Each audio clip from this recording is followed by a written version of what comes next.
All right, welcome once again to the Conversations That Matter podcast. I'm starting this late with no intro music, so I'm still kind of catching my bearings here a little bit.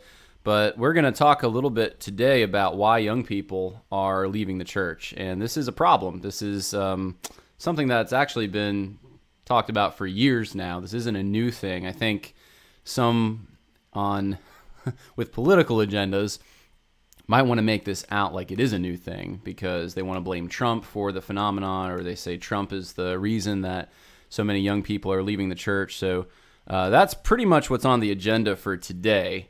But before we get there, I have a few announcements. People are leaving the church, so there we go. I'm getting feedback from my own stream. There we go. All right, I think I got it all set up. We're going to be going over two articles in the discussion, by the way, and I'll show you what those are. One I saw trending on Twitter yesterday. It was titled, "These Evangelical Women Are Abandoning Trump and the Church" by Sarah Stankorb, I believe is the name. And we're going to talk about this article. I'm going to go over it, actually. And then another one it's from June 28th, but I saved it because I saw even someone that I'm friends with liked this. And so I thought this is getting into places that I just wish it wasn't, but not a huge surprise. It's by Ben Creamer. I hope I'm pronouncing that right, on June 28th, and it's a post about why he thinks evangelicals are leaving the church, and he claims to be a pastor. So we're going to talk about both of these articles. A few announcements, though. Number one, I had mentioned a few months ago now that maybe it was only a month ago. I can't keep track of time in these news cycles anymore. But those who want to start an evangelical seminary, an alternative really to the Southern Baptist seminaries, I said, send me your email. I'll put you on a list. I think I have like 6 people maybe on that list or so. It's not very many, but I know that there was a lot more interest than just those who sent me the email. And so I wanted to at least announce this. There are 2 efforts I know about that I'm very comfortable sending you to. One is Russell Fuller, and you can. He doesn't keep his contact information a secret. You can go on Facebook and find Russell Fuller. He is starting his own online teaching. I think he's going to call it Theology Classroom, kind of an online format, and he's going to do it himself the first semester. And I think he's got like 4 classes he's offering. And then if it's successful, which it looks like it might be, he's got already 100 people, I think, that have told him they're interested. Then the next semester, he wants to add more professors and maybe create something. This is actually an excellent idea because accreditation standards, especially as we get more secularized and non-discrimination policies, are just going to probably take down orthodox seminaries or seminaries trying to be orthodox on issues of gender, etc. I think what Fuller's trying to build is a really, really worthwhile endeavor. So you may want to talk to him if you want to, if you have funding for him, or if you're just interested in taking the classes that he's offering. I'm sure. This is ground floor stuff. This isn't all set up yet, but I'm sure once this thing develops, then there'll probably be a certificate of some kind if you take a certain amount of classes. And if you do want to go to a brick and mortar seminary, take Fuller's Hebrew class. I think it's like $250 or something he's asking, which isn't much to get he is the guy who wrote the textbook on Hebrew. And you can go to a brick and mortar seminary and then you can pass their Hebrew test when you go in. So very, very exciting news on that front. And then I interviewed Ronnie Nall last week on Woke Church. Ronnie Nall also is committed to putting significant funding behind a seminary. He's talking to some people at higher levels, and I'm just glad those conversations are taking place. I've been helping network some of that in the little way that I can. But if you want to fund that or find out what's going on there, you can also find out kind of from him what he's doing. Facebook. I know if you go to the last week's show on Woke Church, I put Ronnie Nall's email in the info section there. So that's number one. Number two, let's see. We're going to talk a little bit about some blogs that I put out there this week. Not everything I do is actually on this podcast. In fact, I used to do a lot more writing, and not many people read what I wrote. So I decided, you know what, I'm going to start doing video, and that just took off. But But I'll show you some blogs that I wrote, and I'm not going to take you through all of it, but I'll show you kind of what you can find. This is at Conversations That Matter, so it's worldviewconversation.com if you want to check that stuff out. But yeah, a couple things. One is, and you're going to want to know about this one, 13 Reasons to Reject Jemar Tisby's Color of Compromise. So this was written by J.O. Smith. This wasn't actually written by me, but fan of the podcast, sent it to me, and it's pretty good. And you can go through all the 13 reasons, and he does a lot of research, especially on some of the claims that Tisby makes about the 20th century. A lot of good stuff here.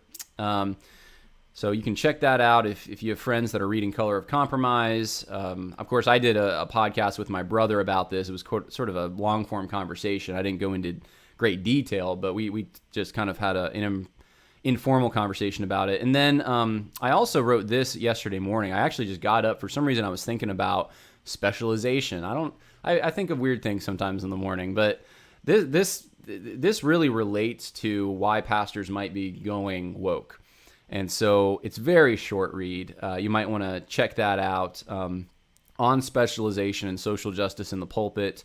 If you want to know more about this, and even if you just want to understand kind of philosophically where we're at, what modernity has done, because modernity and post-modernity, they flow into each other. It's not like, after the Soviet Union fell, now it's postmodernism. No, it's actually, when you make man the measure of all things, you can say that man's scientific research and his brain, these are the things that are capable of ascertaining truth. But as soon as you make that the standard for ascertaining truth, then it opens the Pandora's box, and we see what we're seeing now. We see postmodernism, and because again, there's no transcendent standard. Man is the measure of all things, and so this is one of the things that I even get concerned with sometimes with partnering. We got to be careful. I'll put it this way: we got to be careful when we partner with modernists, scientific modernists, because we both say we believe in objective truth, but I think a Christian has a basis for believing in objective truth in our metaphysic. I don't think someone who's an atheist, let's say, a modernist who, they hate social justice as much as you do, let's say, but they don't have a basis for really combating it philosophically. And so that's not what this show's about, so I'm not going to belabor that point, but you may want to check out that blog. And so those are just two announcements there. Let's get into it. Let's talk about the subject at hand for today. I already see there's a bunch of comments coming in. Yeah. In the future, we'll probably see a shift where pastors will be trained more through churches than Bible colleges. I totally agree with that. So I think Russell Fuller is paving the way for what this might look like. And look, if we're on the edge here, the cutting edge of technology, and seeing where things are going, then I do believe that this is good. This means we're going to be a step ahead of even the social justice guys, because they have their online classes, but they're not that great. I'll be honest with you. It's not like the technology is all that good. It's not all that personal. It's a camera in the back of a classroom, and you got to pay so much money. I mean, if you audit, I guess you can take advantage of that. But I think the idea that Fuller has is a really good idea.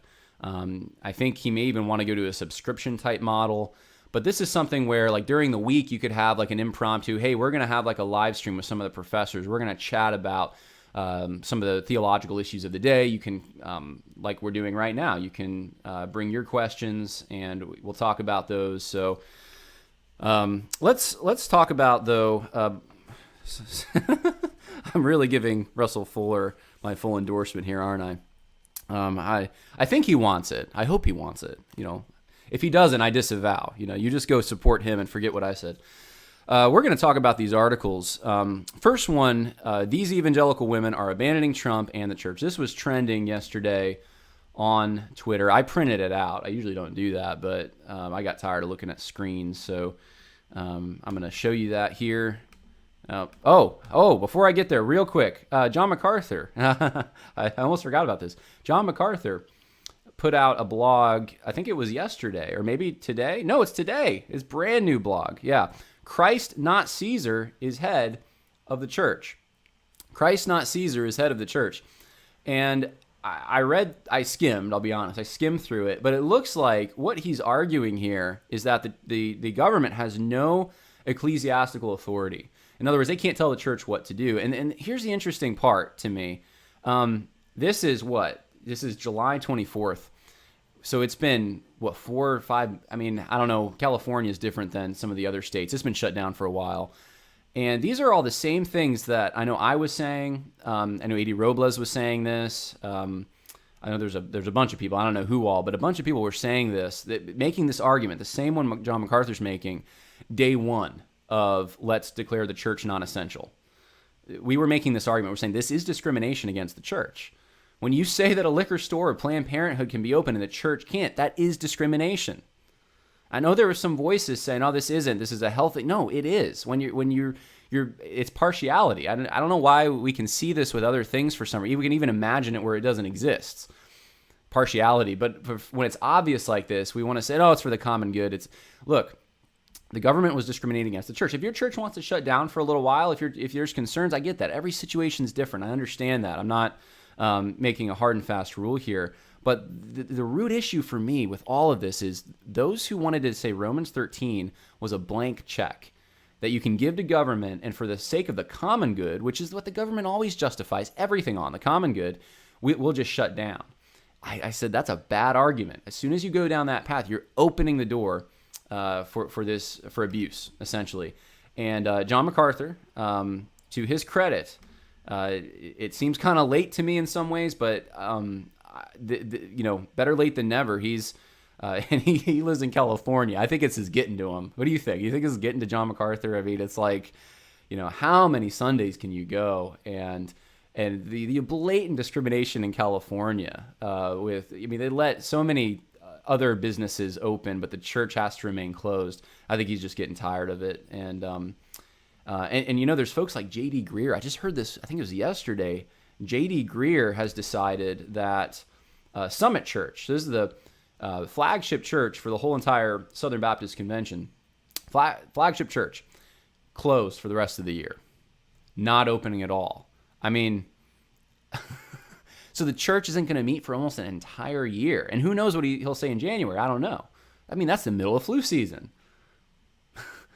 It's just insane. But anyway, I thought I'd encourage you with that. And you can go ahead and if you want to use that, share that with people. I highly recommend that blog. Okay, now to the main course here. We're going to talk about this article that was trending on Twitter yesterday.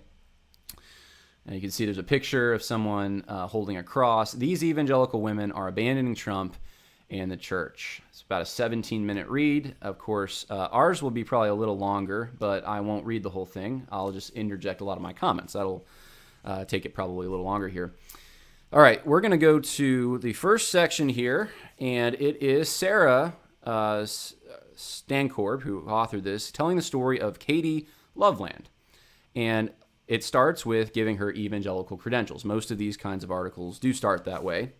It says, Katie Loveland, 37, and a mother of two, was raised evangelical in Wyoming, okay, so red state country, in the 1980s and 90s. Her parents weren't political, but they steeped her in Christian pop culture, like kids' music by the Donut Man and Salty. You remember Salty? I met Salty when I was young. I remember that. I was very excited. I guess, I don't know if that dates me, but Salty and Singing Bible.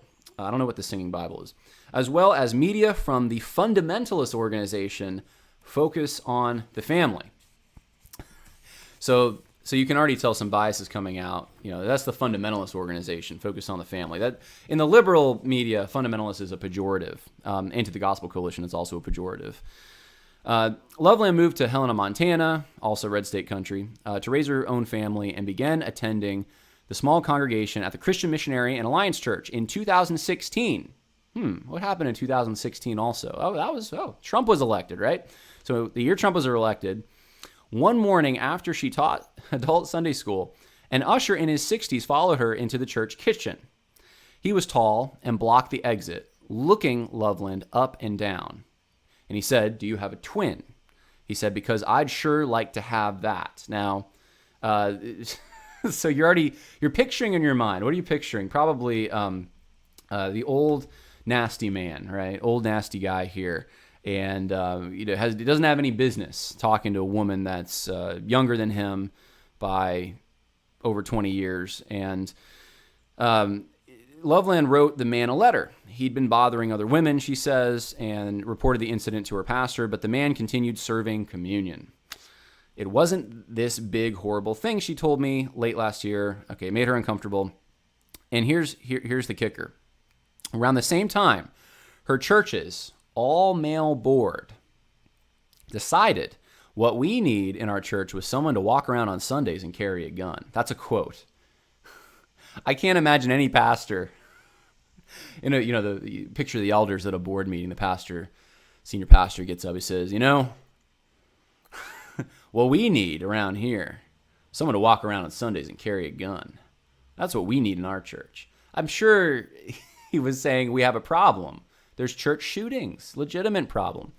We want to make sure that the people in our church are protected. So we need someone responsible and safe who has some experience to carry a gun. I'm sure that's probably how it went down.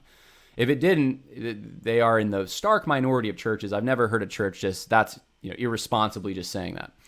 Just someone randomly carrying a gun. Loveland, who works in public health, was helping out in the church nursery where older kids would wander in and out to play with the babies. The board's decision made Loveland contemplate the risk of harm posed by an unlicensed armed person in the church, primed to shoot. Now, this is taking advantage of the audience's ignorance on guns. Unlicensed armed person. There are different kinds of licensing you can get that show that you're good with a gun. Look, there could be someone who's a security guard who's carrying a gun, or someone who's just, she's out in what? She's in Montana.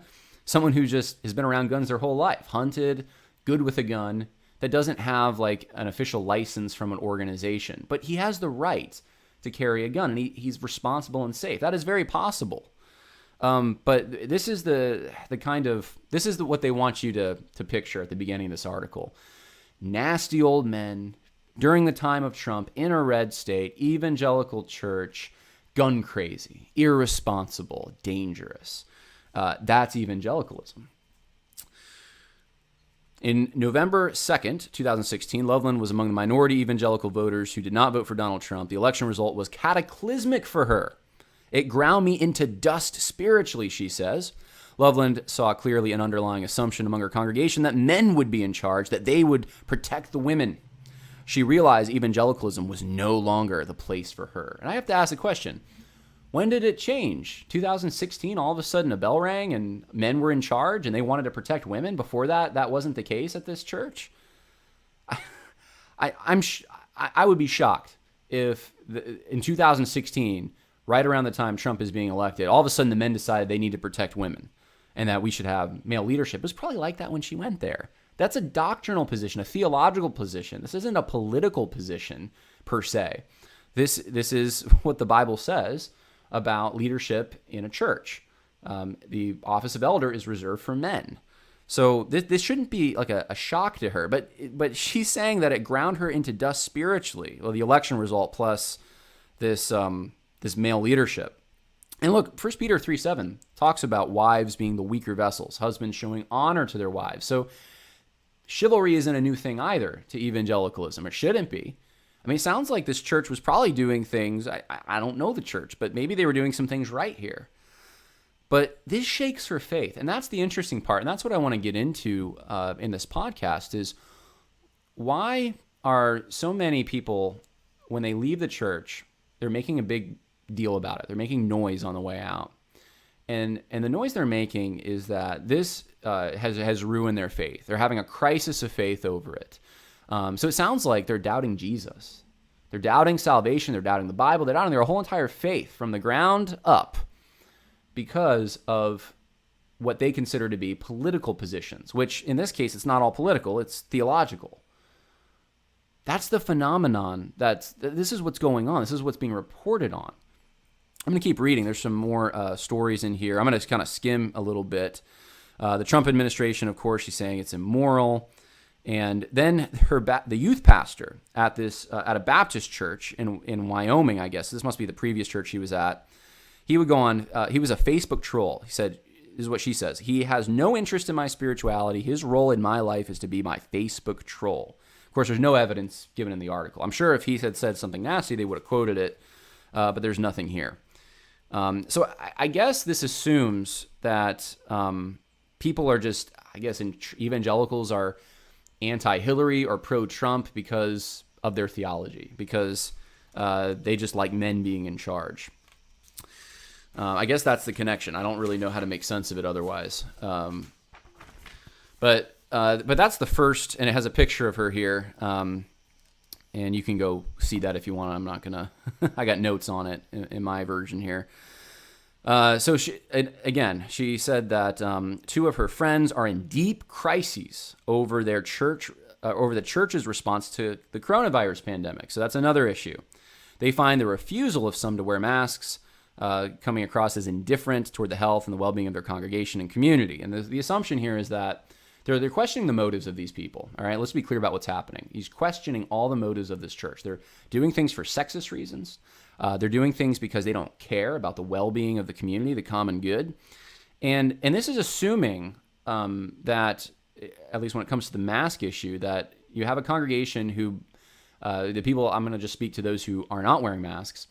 It's assuming that they know that masks help and that masks will save lives, and they refuse to do it. That's the assumption. And that's not an appropriate assumption. It could be that the people who aren't wearing masks, some of them may have had the virus. Some of them may not be concerned about getting the virus. Some of them may think that liberty outweighs whatever risk there is. And they see this as a slippery slope, and they don't want to wear a mask every flu season. They don't want the government telling them, especially when there's no law in place, to wear a mask. There could be other reasons here. They could think, I saw a study the other day that was scientific that showed that masks actually could be detrimental, depending on it.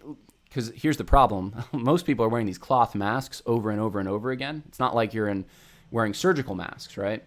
And because of that, all sorts of the dust and the grime and everything is collecting in that mask. So some people think, I don't want to do that. And I read another article the other day, or I saw one, I skimmed it, that was telling that it was showing that there's an environmental problem now because so many people are wearing masks, and the disposable ones, which are the ones that actually work better, they're disposing of so many. It's a litter problem for the planet. So it's like you can never win.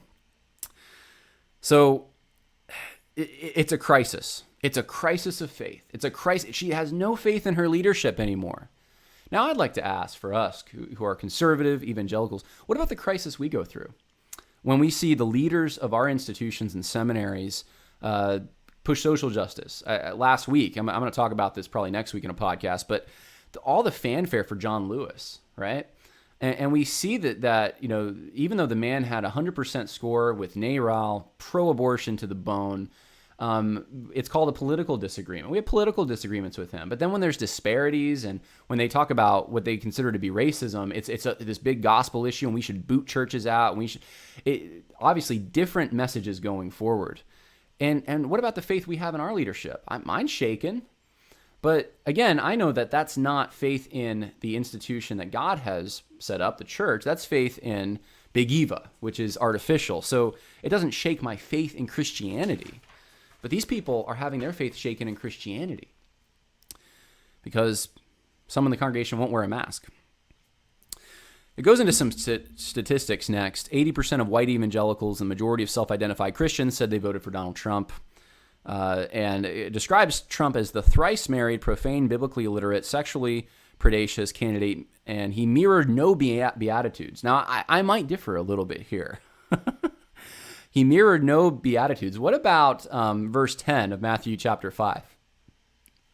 Those who are persecuted for the sake of righteousness. Now look, the next verse talks about being persecuted for Christ. So Trump may not be persecuted for Christ, but is he being persecuted sometimes, or has he been for the sake of righteousness?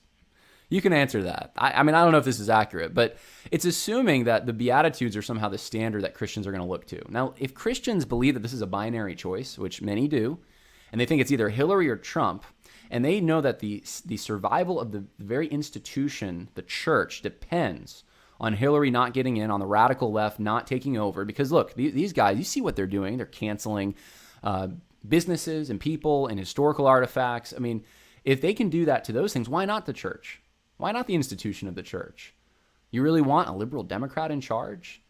And that's, I think, what some of these Christians are thinking. They're not making a decision to vote for Donald Trump because they really like the fact that he's biblically illiterate and profane. No, of course not. Or they really just want power. We're going to see that play out in this.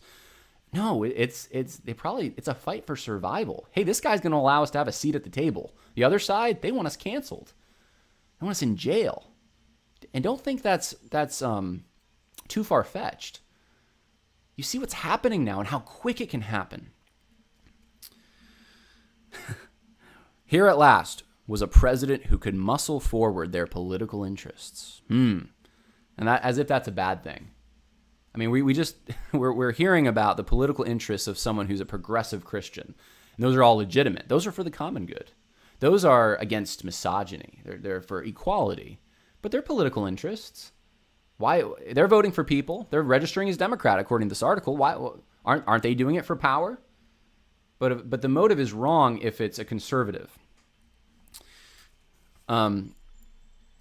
It interviews an author who wrote a book called Red State Christians and gets a terrible take. But one of the things the author of this book, Angela Denker, talks about is she says it's civic religion that is taking place in evangelical churches, and with its unique blend of nostalgia plus a little misogyny and a dog whistle race politics on the side. See, that's what evangelicals believe. That's their civic religion. And of course, this is probably family values, male leadership in the church, things that the Bible teaches. No evidence for this dog whistle race stuff. But that's the narrative. And this is an old narrative. I want you guys to know that.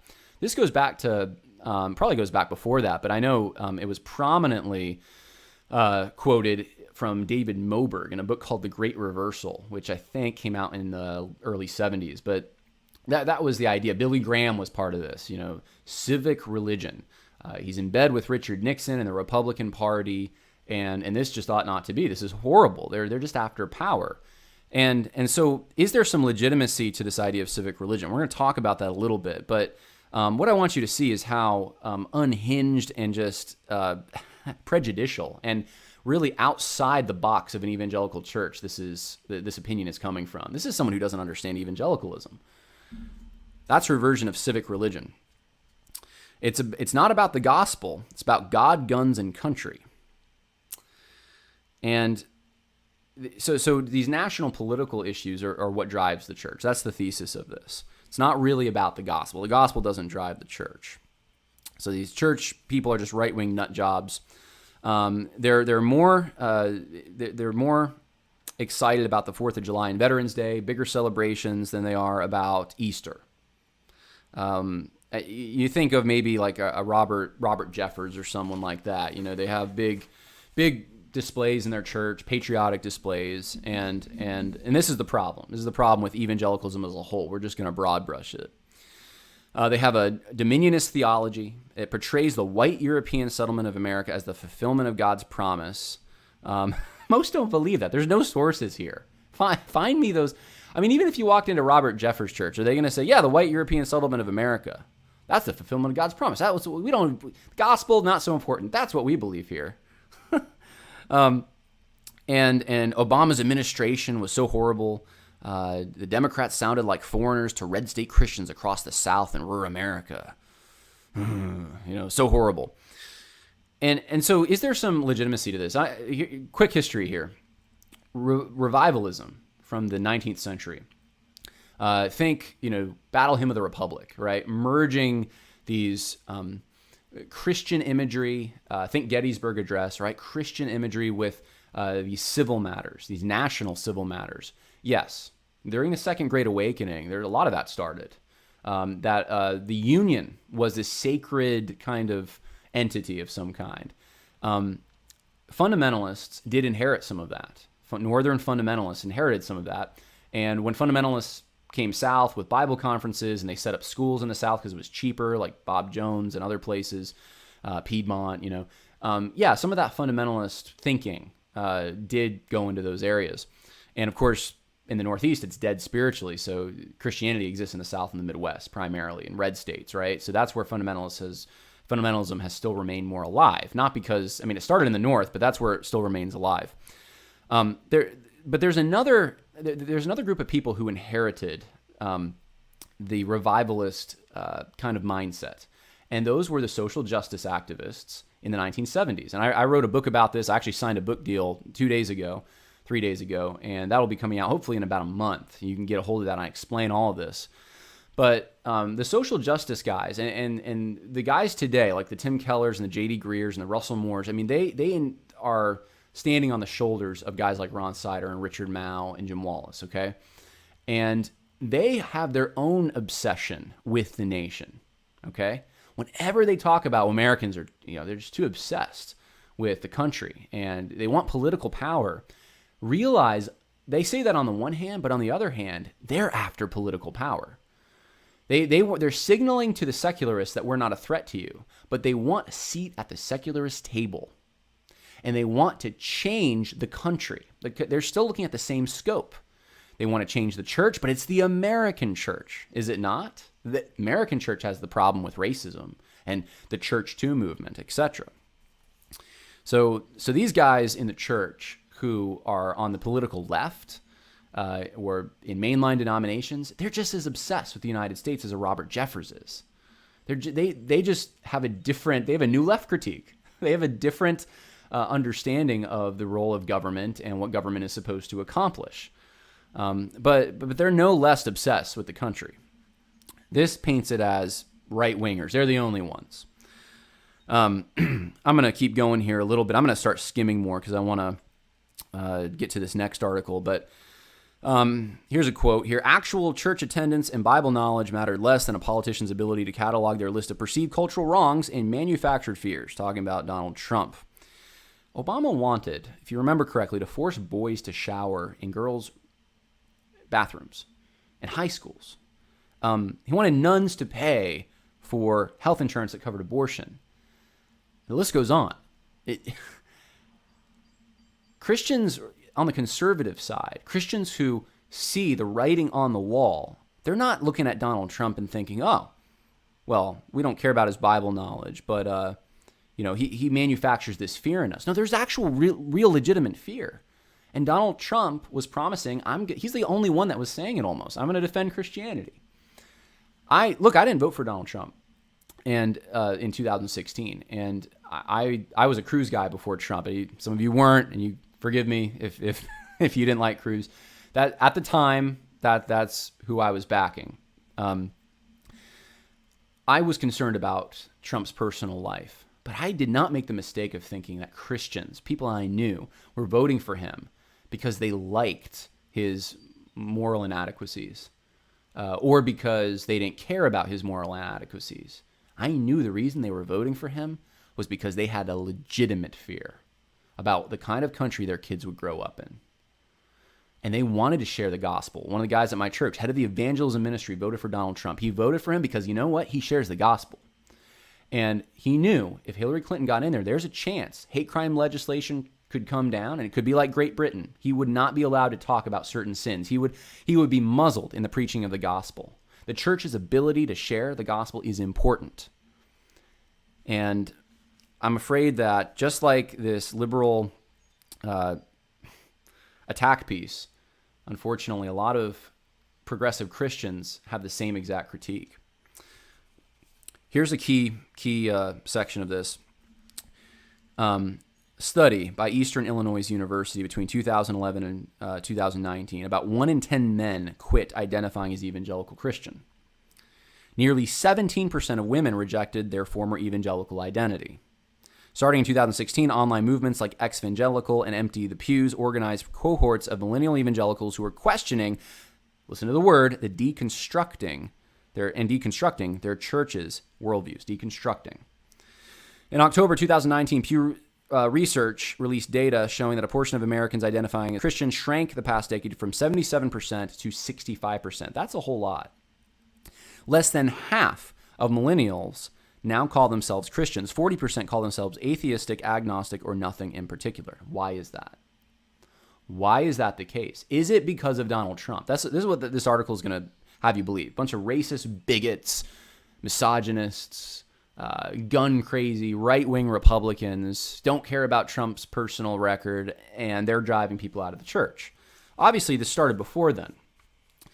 So you have the church, the Me Too, the Church Too, which was, by the way, they said it was started, the Church Too movement was not started by an evangelical. It was started by someone who was, an ex-evangelical who had left the church. And, of course, J.D. Greer and Russell Moore and his whole Caring Well, the people that speak with him on stage at those events, I mean, they're really, they love this Church Too hashtag. It wasn't started by a Christian. I just thought that was interesting.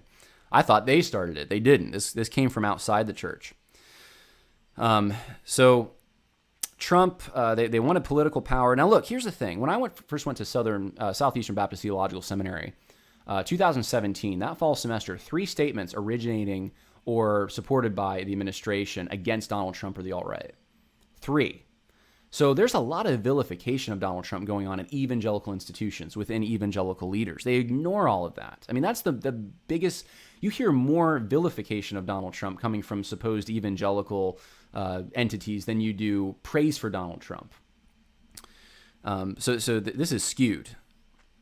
It gets into purity culture. It tells the story of another person, Elena Ramsey, gives her credentials. She left basically because of George W. Bush, I guess, Republicans during that time period. And he didn't have the baggage of Donald Trump. So you got to start asking yourself, is it really Trump's rhetoric and the way he treated women in the past? Is that really the reason people are leaving? I mean, it could be with some. I'm open to that. But if now their second example is someone who left because of George W. Bush, then that doesn't hold water. If this is the grand narrative. She mentions Josh Harris's book, I Kissed Dating Goodbye, and she was raped, and she felt dirty, like it was her fault, and she blames purity culture for this. And it's possible. There were some places that you could go that Christians were, and it was a reaction to the world. The world was obsessed with sexuality, and as a result, there were some Christian groups that reacted to that and said, we're gonna have purity rings, and we're gonna make pledges, abstinence pledges, etc. And if you broke any of these things, these extra biblical things, then yeah, you would feel guilty.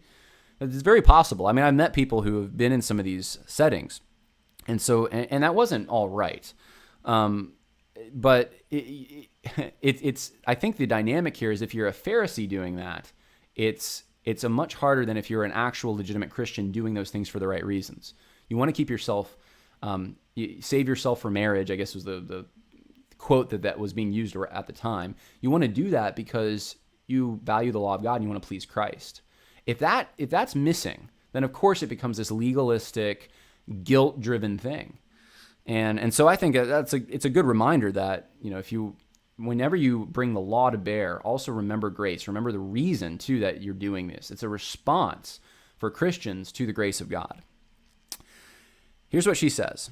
She left the church, and she says she learned about community organizing and social salvation. So she didn't leave the church, sorry. She became a youth pastor in the South Bronx. And that's when she learned about community organizing and social salvation. Sound familiar? Not personal salvation, social salvation. She questioned her home church. She says that David was a rapist. I did an episode showing that's not true. David was not a rapist, and she's thinking I've been lied to. And she says it matters whose stories are being told, who's telling them. So she's saying, like in the story of David, it matters who's telling the story. My church never told me that he's a rapist. So you can see some standpoint epistemology coming into play possibly here with, well, it's the perspective that you have when you look at these things. So the reason she starts doubting is social justice. That's the reason. And she returns to Ohio to become the executive director for the Ohio Religious Coalition for Reproductive Choice. Listen to this. She goes from going to this more evangelical church in Columbus, Ohio. I believe it was, I don't remember, Southern Baptist. It was evangelical of some stripe. She goes out, Vineyard, sorry. Vineyard mega church, all right? So charismatic. She goes out to New York and gets woke. She comes back and she becomes a pro-abortion advocate. This is what I've been warning about. This is the slippery slope that we're on. It doesn't end with the kind of social. You can't just put social justice in a bottle at these seminaries and say, oh, well, we're just gonna we'll talk about the race issue. We'll talk about the church too issue, but we're not gonna let it go to other areas. We're not gonna get woke on homosexuality or gender confusion. We're not gonna get woke on reproductive choice. But if you take things to their logical conclusions, a lot of people end up there. It just gets them started. And I know of names. I know of people who have even reached out to me and said, one case, someone who went to Southeastern. They went there. They were a Christian. They wanted to serve the Lord. They got a dose of social justice. They don't even really care about the church anymore. They're not going into ministry. This kind of thing is happening. And if you're not seeing it yet, you're going to see it. The mainline denominations are dead because of this kind of thing. It's mission drift. You're not focusing on the gospel anymore. You've attached the gospel, so many other things, social gospel stuff, to the gospel, while trying to also hold on to redemption in Christ. The two can't go together. Other college-educated friends had already begun deconstructing their faith, she says. She found that some of her old friends had doubled down on their evangelical identity. So there's two groups. I don't know what that means, doubling down on your evangelical identity. I guess you have 2 footprints in the sand poems in your bathroom. I don't know what that is. But other friends started deconstructing their faith, liberating themselves. And so she goes, there's more about purity culture and just how bad it was. A lot of this is honestly slander. I mean, like, purity culture wasn't really about the sanctity of the family, but the subjugation of women, says Reverend Carol Howard Merritt. And she wrote a book called Healing Spiritual Wounds. Yeah, I mean, you can't find me primary sources that back this stuff up. It's just kind of more about the Church Too movement. And, it quotes the Houston Chronicle article in the Southern Baptist Convention. It says 380 Southern Baptist churches, pastors, and volunteers had 780 victims. So I did a little math, and I don't know exactly how this is rough, right? But if you take 380 Southern Baptist churches, and what was this, over a period of 30 years, 20 years? It was over a long period of time. You have 47,456 churches in the Southern Baptist Convention as of 2018. So 380 churches, over 47,000. Comes out to 0.8%. 0.8% of churches. I'm not minimizing it. I'm not saying that. I'm just being realistic. I'm not saying that those things aren't wrong. They are. But this isn't the big, I wanted to say pandemic, but I know how pandemic's been abused now. Hardly any deaths means pandemic. But this isn't the big thing that people are making it out to be. I mean, what organization, I would wonder, what other organizations could we then look at and say, okay, over a period of 20 years, how many sexual abuse cases were there? Let's divide it by let's find out how many people, let's do the math. 0.8%, is that abnormally high? I wouldn't think it would be. I bet the Catholic Church was a lot higher. It doesn't excuse anything, again, but they're making it out like this is the church. This is characterized as evangelicalism, and it's the result of their theology and their political support for people like Donald Trump. It talks in here about a church that it was the sort of place with high production values, smoke machines, a light show, pastor in skinny jeans. It's written from a secular perspective, and they're going to rag on this church. Just to let you know, those things don't impress the world. That's what I was learning from that. Does not impress the world in the least if you're trying to be cool and ditch those fundamentalist roots. Another testimony here, we were made to feel like if we voted Democrat, we're voting for killing babies. I mean, it's true, kind of, right? That's their platform. That's their party platform. Somehow this is a problem. Another testimony, Judy Abrams talks about that, she based her vote in 2016 on protecting babies, voted for Donald Trump. But there's no protection within your church for your own child. I guess your child was abused at a church, which is terrible. Awful thing to have happen. Horrible. And this is why suffering for doing right, like 1 Peter 3 talks about this. Suffering for doing what's right is good. Suffering for doing what's wrong is bad. And, I just, as I'm looking at this, this church, they're in trouble because of an abuse situation. It sounds like it might have been a legitimate abuse situation. I don't know. There are churches that have that, and it is a stain. When that does happen, it is something. I shouldn't say a stain, but it is something that the world, that the media will zoom in on. They'll ignore all the churches. The over 99% of churches that don't have these kind of situations, or whatever number you want to put on that, the vast majority. And they'll look at that little bitty number and they'll characterize the whole church by it. And that those churches that harbor people that are predators, that you need to do your work. You need to try as best you can to put protections in place. Biblical polity at your church, accountability. These are important things because this is what the world does with these things. Donald Trump said that Christianity is under siege, and they're making fun of it. Yeah, it is. It is. Homeschooling, that's a problem because homeschoolers aren't using the textbooks that the rest of us are using. I predict that that's going to be one of the new attacks, especially if a Democrat gets in. They are going to attack homeschooling. Professor from Calvin College says that there's been an emphasis on female submission and male leadership in the church for a long time, and that's a bad thing. He wrote a book called Jesus and John Wayne, showing that there's this patriarchal spirit in the church that's not good, I guess.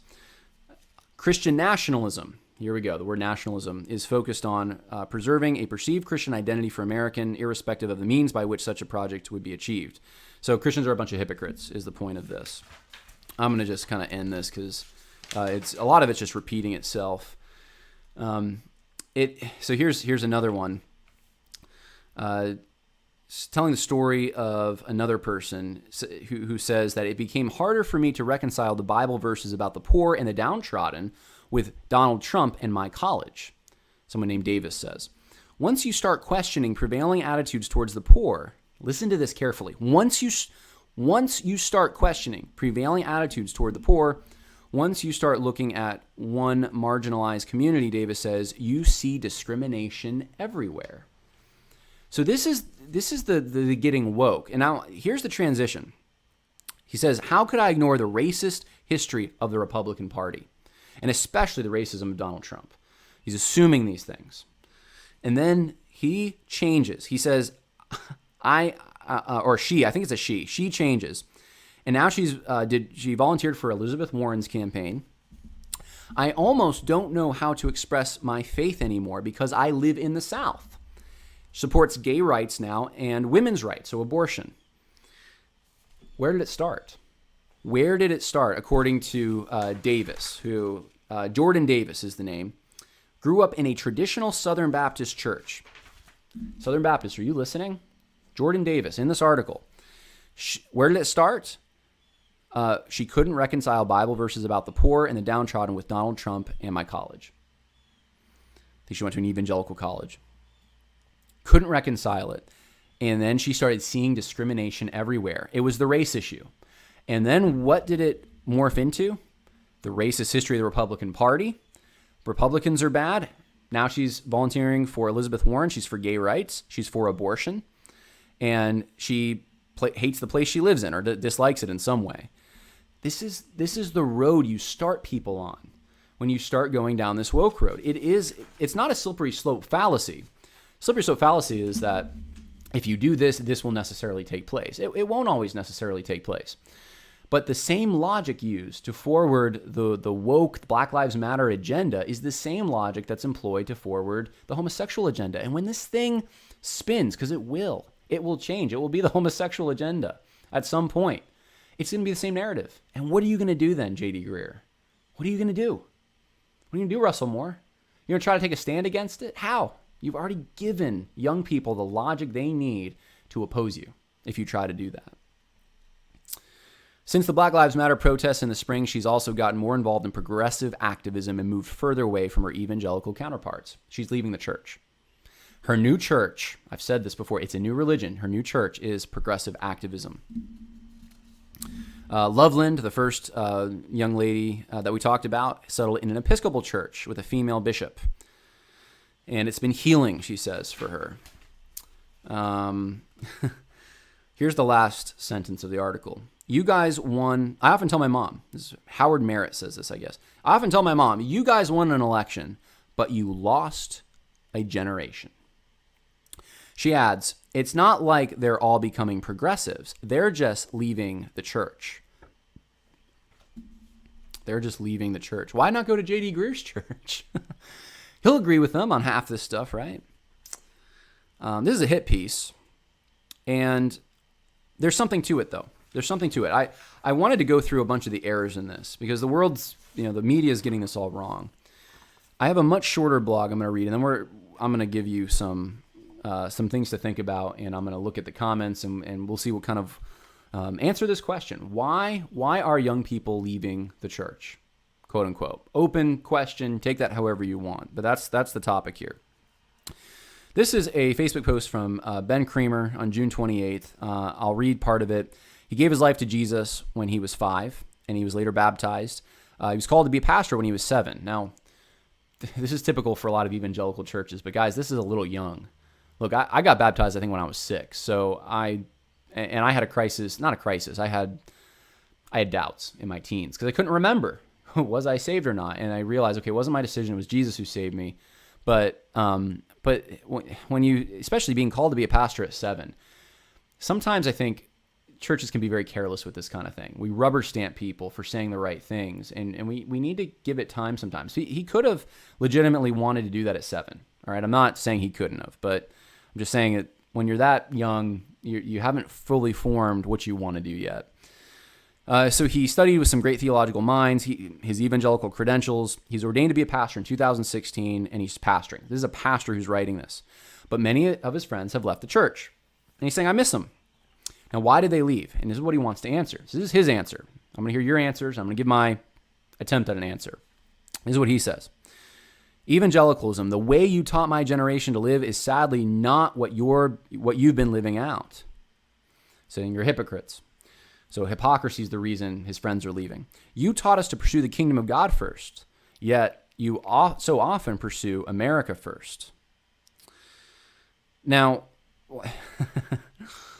why is this a problem in his mind? Now, maybe he went to one of these super patriotic churches that just really does mix these categories up. That's possible. More often than not, and I've been to a lot of churches, and this is just my experience here, but more often than not, when you have a church with a flag in the sanctuary, and they want to sing "God Bless America" on Independence Day, and they're thankful for this country, it's because they recognize there are Christian ideas at the foundation of this country, and one of them is religious freedom, and so they're thanking God for that, and they're citizens, they're citizens of a country, and they want to be good citizens, and they're not trying to mix categories and mistake kingdoms or anything like that. But his perception is they're putting America above the church. That's what, and he's broad brushing. He's saying evangelicalism. This is apparently characterizing everyone. So my suspicion when someone says something like this is they've adopted a new left critique. They don't like this country. They think there's something morally evil about this country. The country needs to be transformed and changed. And so anyone who would be thankful for it or say positive things about it, that's the problem. I'm guessing, but I'm going to keep going. You taught us to proclaim Christ as Lord of all. Wouldn't that include America? I'm just asking. But when it comes to talk of real power, all we hear you talking about is presidents. Now, where is this? Big Eva is obsessed with Trump. If I'm thinking about, evangelical leaders who just constantly talk about the president, right-wingers aren't coming to mind. It's actually people like Thabiti and Abwile that come to mind when I start thinking about that. You taught us about purity and respect. You get mad at us when we call out political leaders for their unwholesome remarks about women and people of color. Or is it for slander? Is it for slandering political leaders because you're mistaking what they said because the media spun it that they were talking negatively about people of color or something like that? You taught us that violence isn't the way to solve our problems and to love our enemies, yet you seem so preoccupied with the war and the right to bear arms. We have responsibilities. We have rights, right? Rights and responsibilities go hand in hand. We're losing those. That's why a lot of evangelicals who understand religious freedom, understand freedom to worship, also understand the freedom to bear arms that protects the other freedoms. That's a problem somehow. This is an obsession with violence, I guess. I don't know where this guy grew up. If you grew up, I grew up with people in my church were going to gun clubs, and we grew up hunting, and I'm wondering if there's a dynamic here also where there's people from suburban or urban areas who just didn't grow up around guns, who don't understand them as a tool and as a tool of self-defense, and they have police readily available, that kind of thing. If there's a bias here, I don't know. He says you taught us to spread the gospel, yet so much of what we hear from you is spreading political ideologies. Yes, the woke church.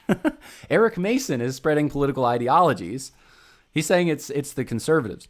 You taught us to welcome the stranger as a friend and help those in need, yet you talk so disparagingly about immigrants, refugees, and those in need of welfare. Okay, where is this? If you start pulling quotes, you're probably going to find things that say that welfare actually harms the communities it's intended to help. You're going to find things that illegal migration, it destabilizes the economy and the culture, and it's not good.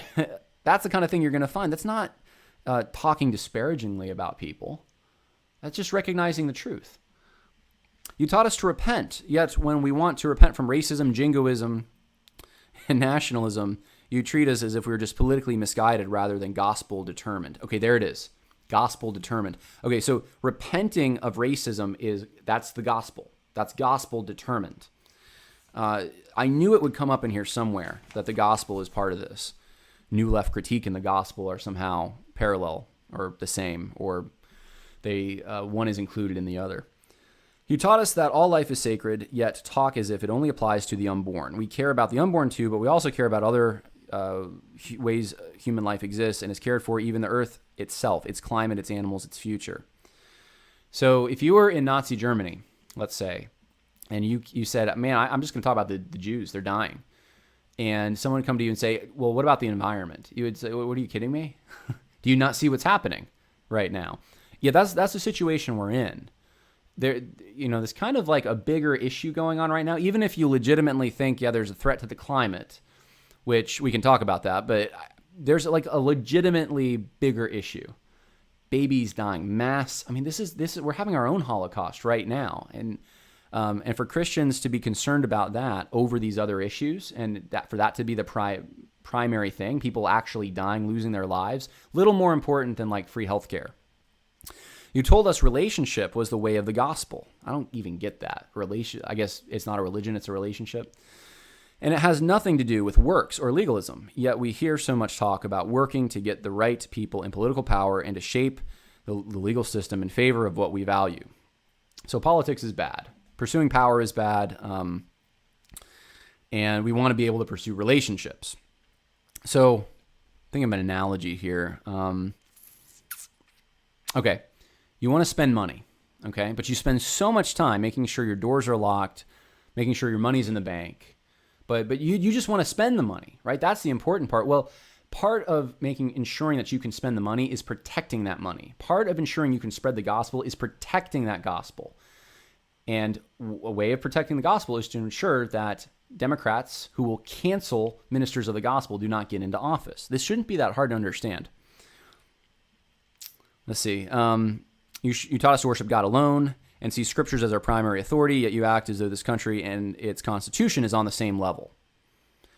The principles of the Constitution that are, from Christian understandings, I mean, that comes from the Bible, but yes, they're not on the same level. You call my generation lazy, entitled, and shame us for leaving the church. While some of your criticisms are accurate, some not, we feel like you've abandoned so much of what you've taught us, become lazy as a church, and entitled over political power. Entitled. I mean, this guy, tell me who's got the entitled spirit here. The guy writing this just seems like he's so entitled that to a church that behaves in the way that he wants. It's got to be the way, it's got very specific. It's got to be exactly the way that he thinks it should be. Maybe there's less and less room for my generation in evangelicalism because there's more of a desire to be a Christian nation than there is to be a Christian church. So he's saying the church isn't Christian. We want to be the church more than anything. All right. Well, that's the article. Over 7,000 people liked it, over 9,000 shares, 224 comments. I want to hear from you guys. This is kind of what's going on. This is not new, though, and that's one of the things that I have realized is that this has been going on. Here's the Ben Kramer post if you're watching. You can find it online. Here's August 7th, 2007, reasons 18 to 22-year-olds drop out of church. And if you read this, it talks about political reasons. Here's a CNN story. This is from, let's see here, 2011. And again, Republican conservatives should be worried. Evangelical churches that frequently support conservative candidates are finally admitting something the rest of us have known for some time. Their young adult members are abandoning the church. And it gives examples of it. And of course, politics, they're becoming Democrats. I mean, so this is before Trump that we see these things. I have some of my own ideas. I'll read some scripture, but I want to hear from you guys. So I'm going to look over the comments here. Why are Christians, evangelicals, why are they leaving the church? What do you think? What's the reason for that? And we have a lot of comments. I'm not going to be able to look at all these. Looks like you got some discussions going on. That's good. I appreciate that. Why is this the case, guys? Why are young people claiming that they're leaving the church because of political reasons? Some of them mere theological reasons. So the gospel isn't being preached. I think that could be a big part of it. You got a bunch of people that aren't saved in the church already, quote unquote, claiming they're Christians. And so because they're not born again, it's like we can go to Matthew chapter 5, or not 5, sorry. Go to Matthew chapter, is it 13? Yeah, the parable of the four soils.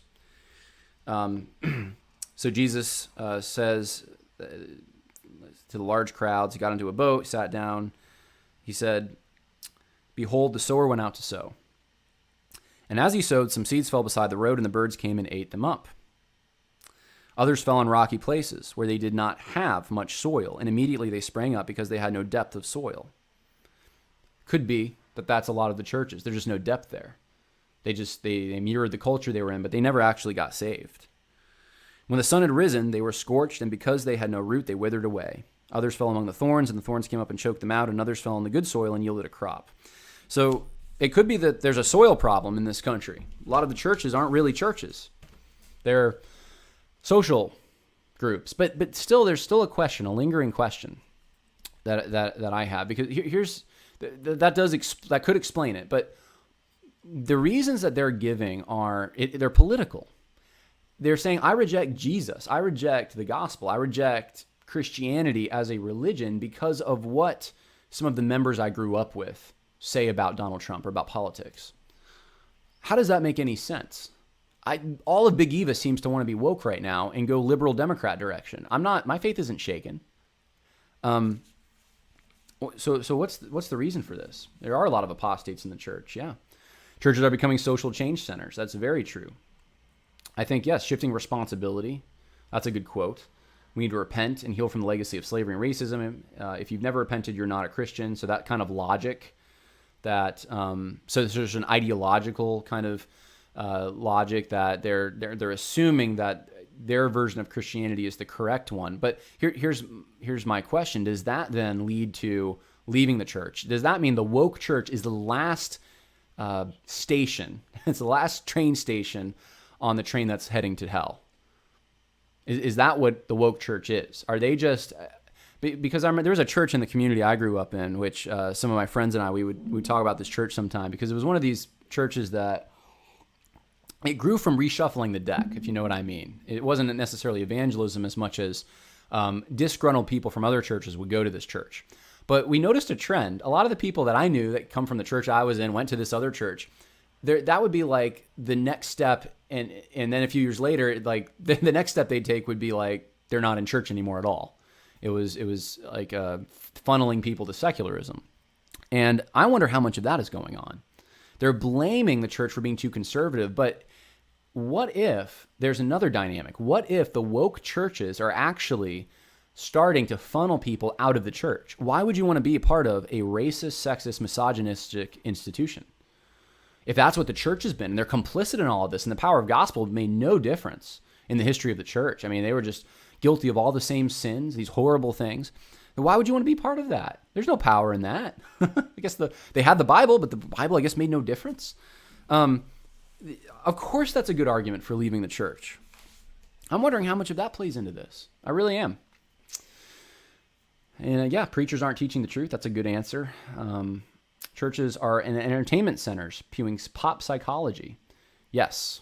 A lot of churches, a lot of mega churches especially, going that direction. They're cultural centers that have to be reimagined every 10 years to make sure that they're current. And there's no substance to it. There's no truth. It's not a big deal leaving something like that. You're not intimately involved in people's lives there. You go there to have fun. It's like leaving a chess club or something. Like not that hard to do. So yeah, there's a lot of reasons here. I'm gonna tell you some of the things that I think. So I think there's a naivete here in both of these articles, and they think that they downplay the idea that we're losing the freedom to worship, because we are losing that. In fact, I'm planning on possibly next week or the week after having a street preacher on the program. And there are some examples. I've already seen them. I'm trying to collect them of during these Black Lives Matter protests, street preachers going out and getting persecuted. All right. Maybe you haven't seen them, but the preaching of the gospel is offensive. And there is a concern right now that we could lose some of these freedoms. And there's people are naive, I think, on the social justice track of how close we are to losing some of these freedoms. So the older generation who lived with these freedoms, of course, is going to want to protect them. And they're not looking for a utopia or anything like that. But I think some of these social justice guys are. They're wanting a perfect kind of utopia. And when they don't get it at their church, when it's not exactly what they believe on political things, they're done with it. Cancel culture. Leave. Doesn't seem like there's much of an attempt to work with the people or express these concerns to the pastor. The other thing is this: education and parental involvement. Really, parents are responsible for education, whether you're sending them somewhere to get educated and checking up to make sure they're actually getting educated, or whether you're doing it yourself through homeschooling. Parents are responsible for this. And I fear that there's not a lot of parental involvement. And I'll tell you what I observed growing up. And because I'd say 50% of the youth group I was in at a solid church probably left the church. Some of them went to more cool, hip churches before they left, but they left. And what I noticed with a lot of parents is that they were interested more in building reputations in their kids instead of character. Building reputations instead of character. So we won't go to church on Sunday because we're going to go to a sports game. As a habit, doing that. Making sure that our kids know all the latest television shows and the cool things the other kids, they have all the cool tennis shoes and everything the other kids have. They want to be the cool parent and let the youth group guy raise your kids. I think we've been living in that for a while now, where you send your kids to youth group because he's going to be the one to make them godly. But our job as parents is to be the cool parents, and we want to build our kids' reputation. All right, so that is a worldly centered kind of direction that you're instilling within your child instead of building character, which would be family devotions. You're going to go fishing with dad today. Dad's going to spend some time. I mean, these are things my parents did, and I was involved in sports, by the way. I'm not demeaning that. I was involved. But church was a bigger priority. I was in Boy Scouts. Church was a bigger priority. I had a band. Church was a bigger priority. I memorized a lot of the hymn book growing up because my parents instilled that within me. Every morning we had devotions. My parents would teach us to memorize some of these old hymns. We'd sing them. Some people might think that's cheesy. I even thought maybe I was weird because a lot of my friends didn't back then. I'm grateful, though, my parents did that.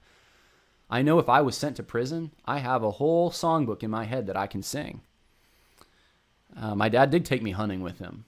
He did spend time with us. He did have serious conversations with us. He was more interested in instilling character in us than making sure we had a reputation. And I wonder how much of that is at play in this. How much of it is parents have given their kids to the church to raise them, and all the church did was play games with them. That's all the youth group leader did. A few little Bible stories here and there. Yeah, Sunday school, VBS, convenient babysitter. I think so at sometimes. I think so.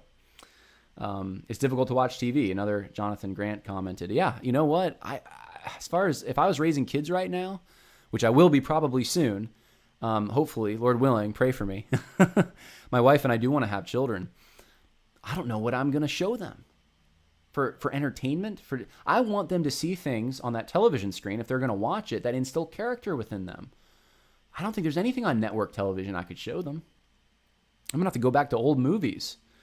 And Phil Vischer, he created VeggieTales. There's my little, and I like VeggieTales for the most part. I don't know. I haven't kept up with it. I was a kid when I used to watch those, but they probably have problems. Who knows? So education and parental involvement. I think that's a big part of it, because we're not just seeing it in evangelical church. We're seeing it in historical organizations too. I have a foot in that world. I know that historical organizations, you're talking about like Daughters of the American Revolution, I forget what they call it. It's not Sons of Union Veterans. It's the Grand Army of the Republic, Sons of Confederate Veterans. Some of these civic organizations, like I think the Lions Club, these kinds of things, they're losing members. In other words, the next generation isn't going to these civic organizations as much. They're not participating. They're more independent. Now, why is that? Did their parents take them? Did their parents instill within them the same values? This may be a bigger cultural thing than just the church. This may be a generation of parents, many of whom were selfish, who pursued their hobbies, but didn't pursue their kids as much. And if they did, it was trying to live vicariously through their kids. This is just me as an observer. I don't have a study on this. So that's another reason that I think this might be happening. I've given some of my story already, but there's a passage two passages I wanted to read for you. Galatians, obviously the Galatian heresy. Whenever I'm talking about the woke church, I like to bring up the Galatian heresy, because this even confused people who were in the church, right? Even the apostle, right? Peter. Got confused by the Judaizers for a time, and there's some room for this, and you can't walk in that, or else you'll be in heresy land. You'll show that you're not saved. You'll eventually have to realize, wow, okay, this isn't the gospel. I'm adding to the gospel. Paul says in verse 6 of Galatians chapter 1, I'm amazed that you are so quickly deserting him who called you by the grace of Christ for a different gospel. He's amazed at how quick this is happening, and I'm not sure we should be so amazed when we see things like this, when we see even a mass exodus from the church for a different gospel. The woke gospel is a gospel. It is a different gospel. These kids aren't leaving religion. They're leaving biblical Christianity, or whatever, even if it wasn't a good church, whatever semblance of biblical Christianity was present, they're rejecting it, right? Even if it was an imperfect church, hopefully they probably heard the gospel at some point. They're rejecting it for a different gospel. 1 John chapter 2. Also talks about this. Verse 15. Now, see if this reads like a newspaper today. Do not love the world nor the things in the world. If anyone loves the world, the love of the Father is not in him. For all that is in the world, the lust of the flesh, lust of the eyes, and the boastful pride of life is not from the Father, but is from the world. The world is passing away, and also its lust, but the one who does the will of God lives forever. Children, it is the last hour. And just as you have heard that Antichrist is coming, even now many Antichrists have appeared. From this we know that it is the last hour. They went out from us, but they were not really of us. For if they had been of us, they would have remained with us. But they went out so that it would be shown that they all are not of us. This is talking about false teachers, right? This isn't necessarily talking about just a layman who's leaving the church, right? He's saying this is how you know that these false teachers, these antichrists, how they're false. The evidence is they went out from us. Now, I don't have a problem saying that when someone leaves the church, over the true church, over politics or whatever excuse they use, if they're really leaving the church or leaving Christianity, that's the evidence that they were never of us. I think that's what 1 John, and they're saying about false teachers, but I think that's what 1 John is conveying here. that kind of a rejection, which is the wholesale rejection of Christianity itself, which is what we're seeing today, that kind of a rejection is not a rejection of a certain political philosophy. It's not a rejection against parents or church leaders. It's a rejection of Christ. Ultimately, this is a theological question, not a political question. And yeah, there's two things going on. You have a cultural thing, people culturally leaving institutions, voluntary associations they used to be involved with. But then you have the real spiritual war that's going on. People that have heard the gospel that are rejecting the gospel, and it's not more complicated than that. I don't think so. I really don't. The watchmen are asleep, dead on the wall, and the wolves have come to devour the sheep. Jonathan Grant again. Yeah. There is such a lack for real men who are willing to stand up to this, and I'm grateful for the few who are willing. But my encouragement to you all who are watching this is, in the lane that God has given you, not everyone has the same kind of platform, but you have some kind of a platform. At the very least, you can pray. But whatever lane God has given you, be a real man and woman of the Lord. Challenge these false gospels. Just like Paul did with Peter, challenge these things. If there's not repentance, confront it. Make sure that the truth is not being obscured at the churches you're going to. Make sure that the woke religion is not coming in. I guarantee you that's going to drive people out. That's going to push them towards leaving the church faster than anything else. That's just my opinion. But fight for these things. And don't buy the lie that it's just because, people voted for Donald Trump, or you have male leadership, and if you just change, because here's the lie. This is what woke church leaders want you to believe.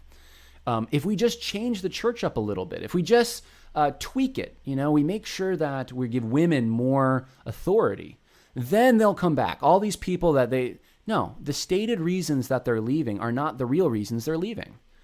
They may say they're leaving because you don't have female leaders in the church. But if they're rejecting Christ and leaving the church, there are problems with Christ. That's the issue they're having. It's not, they're using that as an excuse. Don't buy it. Don't buy it for 1 second. Stick to the book. All right? Those are my encouragements. Are you going to do a video of the statement released by Grace Community Church by John Mcarthur? It's amazing. What statement are we talking about? Mr. Mora. The statement by John, I'm not familiar. I don't know. Is it the Dallas statement? Yeah, if it's the Dallas statement, then I've mentioned it before. I haven't done like a long video segment on it or anything, but I'll give you a preview. I wasn't going to mention this, but since it was brought up, the Dallas statement, I'm going to give you a little preview to some coming attractions. And I can't give you a firm date for this, so don't get your hopes too high. But you can get them up a little bit. I just talked to someone yesterday who knows a lot about like building apps and websites and data systems and that kind of thing. And I've had an idea for over a year. I've had this vision of creating a network and integrating it with like a Google map or something. Maybe we don't even want to use Google, I don't know, but some kind of map. And you can, as a church, register, as a prospective pastor, register, or as a layman, register. So 3 tracks. Put in your denominational preference, and then we were thinking about making the Dallas statement on social justice kind of one of the criteria. You can click whether or not you accept or agree with it. And so then you can go to this integrated map, find the people in your area who agree with the Dallas statement, find the people, find the churches that would agree with it, find the prospective pastors, if you're a church looking for a pastor that might want to candidate at that church. And that, it saves you a lot of trouble. And this I don't know how we're gonna do it. We'll have to figure out a way to pay for it and everything. But it's just, hey, it's an idea that we were talking about yesterday, and this guy is serious about pursuing it. So I'm hoping in the next few months we'll be able to get that up and running. So that's a preview for coming attractions there. So that is all I have for today, and I'm glad that you all were able to join me. We got 174 live streaming now, and having a great conversation. Thank you so much for all your support. God bless you. Got a few episodes next week that I'm excited about. And if you're thinking about me, just pray that I do have this book contract. I have a lot going on next week. I have to record an Audible book for this book that's being released. I have to submit the final manuscript for that, and I have a whole bunch of other personal things like that are going to take up a lot of time next week. So just pray that I'm able to stay focused, get things done. I'm excited about this book. The title is Social Justice Goes to Church. That's a working title we have now, and so I'm really excited for y'all to read that and to get your take on it. So anyway, God bless. Have a good Friday afternoon. Bye now.